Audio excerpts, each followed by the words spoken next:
Hello everyone, welcome back to my YouTube channel. Today I do have a quick video for you guys talking about a brand new feature that was introduced in the latest FL Studio version, which as of the time I'm recording this is 21.1. You've probably already noticed it right away here. This is colorful waveforms.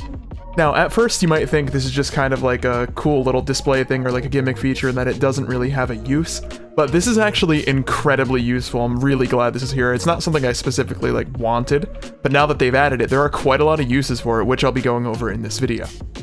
So starting off from the very beginning, before we explain any of those benefits, here's how you go ahead and enable this feature. Simply go to the options menu that is at the top of FL Studio, top left, and open up general settings. So here you will have this screen you can see now, and this is mainly just for editing certain things on display, things like animations, but you'll notice there is a window down here, and one of the options you can enable that's brand new, as I say, is colorful waveforms.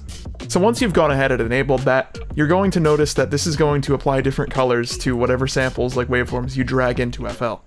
But this is actually coded in a smart way. For example, this first sound here is a bass sound. It is a bass organ, sounds like this. And you can see that is mostly dark colors. As the bass takes over and the high end disappears after the initial hit, you'll see it goes from like a yellow to orange, then goes down to a dark red. That is because obviously at this point of the sound it's just like sub bass you're hearing, compared to the beginning when you do have a bit of mid information as well.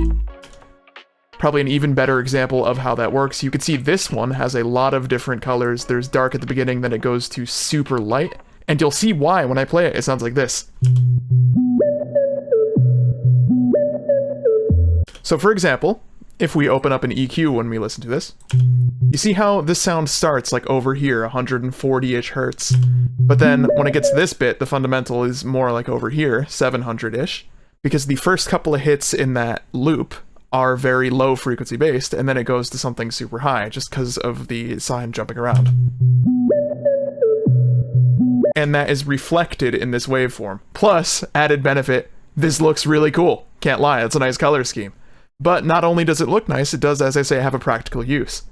One of the best tips I got with this new feature is actually how you could use this to detect a lot of sibilance in a vocal.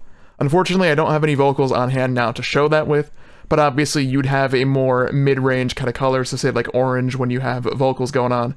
But if you notice something that's like more of a bright yellow, almost white, that's probably going to be a harsh S sound because those are super present in the top frequencies. And that could be really harsh. You could use that as like a visual indicator and then go ahead and alleviate it that way. Overall, very useful feature. I'll show you a couple more examples of what this looks like. If I drag in a track I'm working on, you could see this is what it looks like. It plays like this. Now overall, this track doesn't really have too much high-end energy. It's a very kind of low mids and mids track.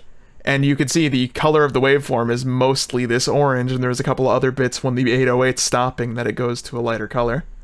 So this is super useful, and I really like this feature. Again, like I say, this is something you might look at first and just think it's just for fun, but it does have a lot of really good uses.